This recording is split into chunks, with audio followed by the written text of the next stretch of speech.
श्री गुरुवे नमः।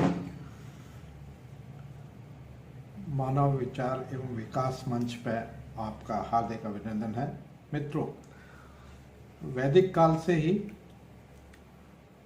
खगोलीय विद्या में हमारा भारतीय संस्कृति, सनातन संस्कृति बहुत आगे रही है और खगोलीय विद्या, खगोलीय शास्त्र पर पूरा जीवन आधारित है।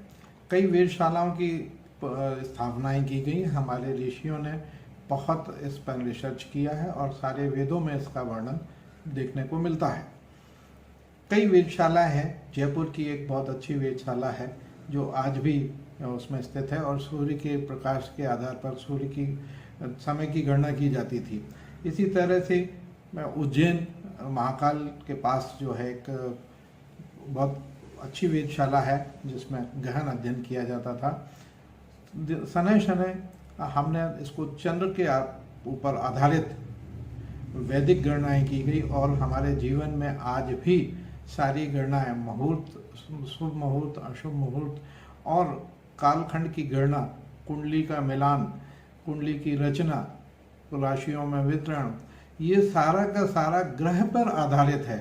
सारे ग्रह किसी न किसी हमारे जो भाव हैं उसमें बैठे हैं, विराजमान हैं। ऐसा कहा जाता है कि कुंडली के जो तत्व हैं उसमें सब में कोई ना कोई ग्रह, जितने भी खंड हैं उसमें कोई ना कोई ग्रह अवश्य है। मतलब सारी चीज़ें जो है, सारी बातें कहने का तात्पर्य मेरा ये है कि ग्रह आधारित, ग्रहों पर आधारित विज्ञान हमारा बहुत अलौकिक है और पुराने मनुष्यों के द्वारा बहुत इसमें रिसर्च किए गए हैं, काम किया गया है, जिसके अथाह भंडार हमारे ग्रंथों में मौजूद हैं। आइए मित्रों, इसी कड़ी को मैं आगे बढ़ाते हुए कुछ रिसेंट जो जानकारियां हैं वो आप तक पहुंचा रहा हूं। पहले तो मैं आपको ये बताना चाहूँगा कि चंद्रयान तृतीय जो हमने छोड़ा है, 40 दिवस में चंद्रमा के दक्षिणी ध्रुव पर सॉफ्ट लैंडिंग की जाएगी। इसकी सॉफ्ट लैंडिंग होगा और 23 अगस्त को ये लैंड करेगा, ऐसा संभावना है और हम इसकी सफलता की कामना करते हैं। जहाँ तक चंद्र की बात है तो यह प्रश्न उठता है कि चंद्रमा कितने हैं। तो कई चंद्रमाओं का उल्लेख मिलता है। पृथ्वी का तो एक ही चंद्रमा है और बाकी अन्य ग्रहों के कई चंद्रमा हैं। जैसे ग्रहों के गुरु ग्रह है, गुरु के 10 चंद्रमा होने का उल्लेख मिलता है। इसी तरह शनि के 82 चंद्रमा हैं। अनेक चंद्रमाओं का अस्तित्व खगोलीय शास्त्र में मिलता है।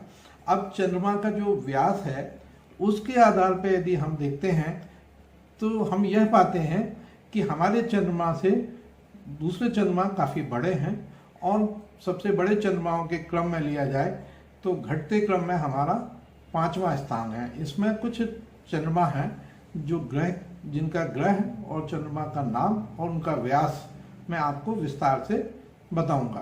पहले तो हम बात करते हैं बृहस्पति। बृहस्पति का जो चंद्रमा है गैनीमेड, गैनीमेड नाम है उसका और ये सबसे बड़ा चंद्रमा है। व्यास के आधार पर ये सबसे बड़ा चंद्रमा है। जो इसका व्यास मिलता है वो 5628 किलोमीटर है या इसको 3273 माइल्स, 5228 किलोमीटर अर्थात 3273 माइल्स। यदि माइल्स में बोले, मील में बोले तो 3273 और किलोमीटर में बोले तो 5628 किलोमीटर इसका व्यास है और यह सबसे बड़ा चंद्रमा कहा जाता है। दूसरे नंबर पे आता है शनि। शनि का जो है उसका नाम है टाइटन। टाइटन चंद्रमा का जो व्यास है वो 5149 किलोमीटर है और माइल्स में 3199 माइल्स है, मील। बृहस्पति का जो दूसरा चंद्रमा है उसका नाम है कैलिस्टो और कैलिस्टो का व्यास है 4820 किलोमीटर और मील में 2995 माइल्स। बृहस्पति का ही तीसरा चंद्रमा है जिसको आईओ कहा जाता है और उसका व्यास है 3643 किलोमीटर और 2263 मील। पृथ्वी का चंद्रमा, देखिए पृथ्वी का तो क्या नंबर आ गया, 5वां है, ये 5वां चंद्रमा है। और यदि हम घटते क्रम में बात करते हैं तो पृथ्वी का चंद्रमा घटते क्रम में 5वें नंबर पर आता है।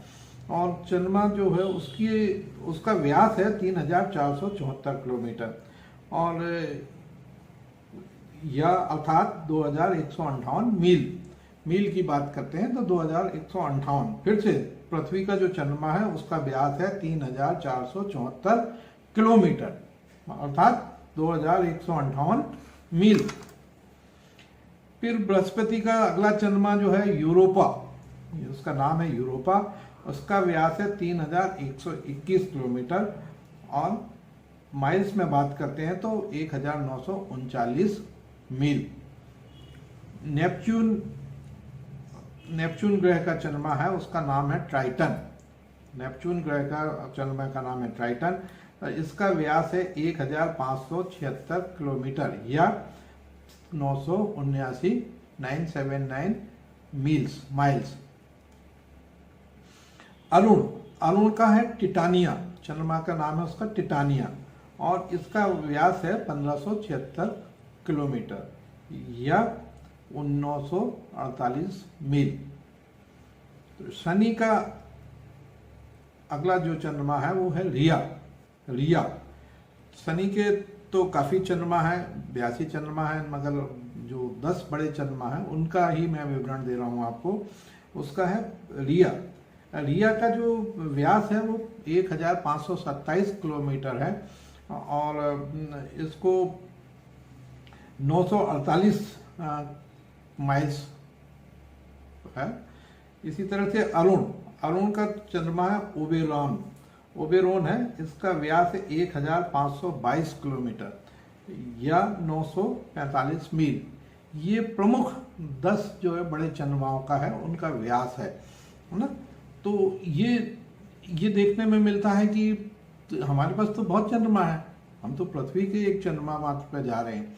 अब चंद्रमा की जब बात करते हैं, या जब चंद्रयान 2 हमारा छोड़ा गया, तो इसकी एक स्वाभाविक परिणति है कि हमको ये जानने की जिज्ञासा रहती कि चंद्रमा से पृथ्वी की दूरी कितनी है। तो चंद्रमा से जो पृथ्वी की दूरी है वो है 3,84,000 किलोमीटर। और दूसरा जो इसमें एक तथ्य है कि पृथ्वी का जो व्यास है उससे 30 गुना है। दूरी जो है व्यास की, दूरी कितनी है उसके व्यास की, 30 गुनी है। और चंद्रमा में जो गुरुत्वाकर्षण है वो पृथ्वी का 1/6 है, मतलब गुरुत्वाकर्षण वहां पे 1/6 है, कम है। पृथ्वी की, जैसे आप सब जानते हैं, चंद्रमा जो है पृथ्वी की परिक्रमा कर रहा है, तो पृथ्वी की परिक्रमा करने में चंद्रमा को 27 दिन 6 घंटा लगता है। कितना लगता है? 27 दिन 6 घंटा। और अपने कक्ष में भी जो चंद्रमा अपने कक्ष में घूम रहा है, उसमें घूमने में, अपने कक्ष में भी घूमने में उसको 27 दिन 3 घंटे लगते हैं। चंद्रमा जो है पृथ्वी से छोटा है, और कितना छोटा है? वो 1/4 छोटा है। कुछ ग्रहों के 2 चांद हैं, कुछ ग्रहों के 10 हैं, कुछ ग्रहों के, जैसे मैंने आपको पहले भी बताया कि काफ़ी चांद मिलते हैं। तो फिर चंद्रमा में सबसे बड़ा चंद्रमा गैनीमेड है ना। गैनीमेड सौर मंडल का सबसे बड़ा चंद्रमा है। वहीं हमारा चंद्रमा का जो स्थान है वो 5वां है।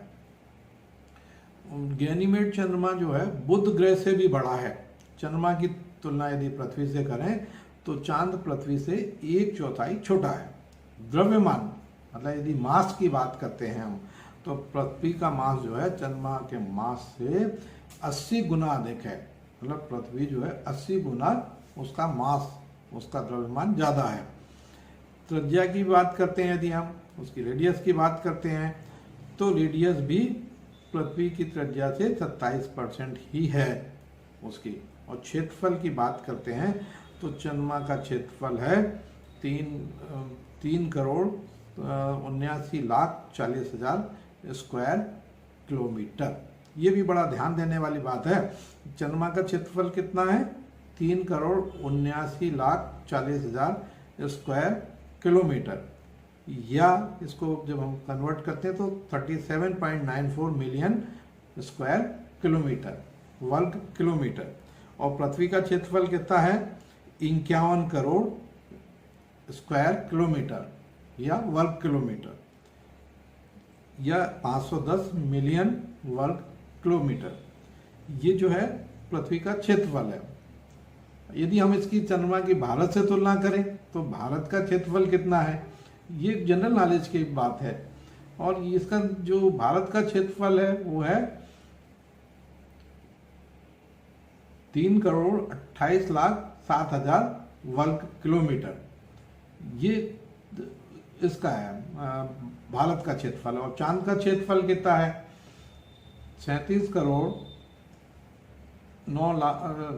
3,79,40,000 वर्ग किलोमीटर।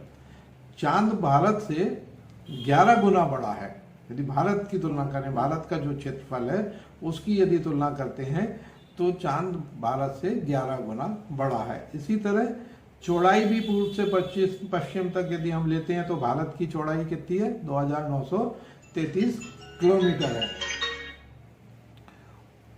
और चंद्रमा की चौड़ाई कितनी है? 3,476 किलोमीटर है। तो पृथ्वी लगभग 24 घंटे में 360 डिग्री घूम जाती है। एक घंटे में कितने मिनट घूमती है? 15 मिनट। और 4 मिनट में 1 डिग्री, मतलब 24 घंटे में 360 डिग्री, 1 घंटे में 15 डिग्री और 4 मिनट में 1 डिग्री घूमती है। मतलब 1 डिग्री घूमने के लिए उसको 4 मिनट का समय लगता है ना। पृथ्वी की कक्षा क्या है? जो बोलते हैं ना कि हमने चंद्रयान 3 जो है पृथ्वी की कक्षा से बाहर हो गया। तो पृथ्वी की कक्षा क्या है? पृथ्वी जो है सूर्य के चारों तरफ घूमती है, उसको उसका ऑर्बिट कहा जाता है, उसका कक्षा कहा जाता है। सौर और पृथ्वी के बीच की औसत दूरी है 149.60 मिलियन किलोमीटर, अर्थात 92.96 लाख मील। मतलब ये पृथ्वी से सूर्य की दूरी है। एक पूरी कक्षा जो है पृथ्वी को 365.256 दिन में सूर्य का चक्कर लगाती है या एक नक्षत्र वर्ष में समाप्त करती है। और इसमें 940 मिलियन किलोमीटर की दूरी पृथ्वी तय करती है। तो अभी जो चंद्रयान 3 है वो 40 दिन की यात्रा पूरी कर, 40 दिन उसको पृथ्वी से चंद्रमा तक पहुंचने में लगेंगे। इससे पहले अमेरिका, सोवियत संघ और चीन जो 3 देश हैं वो जो है चंद्रमा पर उतर चुके हैं। सबसे पहले चंद्रमा पे तो मानव रहित यान 1968 में रूस ने भेजा था, सोवियत संघ ने भेजा था। उसके बाद 1969 जुलाई में नील आर्मस्ट्रॉन्ग और एवं एडविन आल्ड्रिन ने जो अपोलो 11 से गए थे उन्होंने निकलकर चंद्रमा पर पहला कदम रखा था, मानव का पहला कदम रखा था। तो ये आज का विषय रहा मेरा और आशा करता हूँ कि आपको पसंद आएगा और ज्ञानवर्धक है। इसको आप यदि चाहते हैं कि वैदिक ज्ञान और वैदिक साइंस, वेद जो है ग्रंथालय से निकल के बाहर आए तो इस सब को सब्सक्राइब करें। जय हिंद, जय भारत।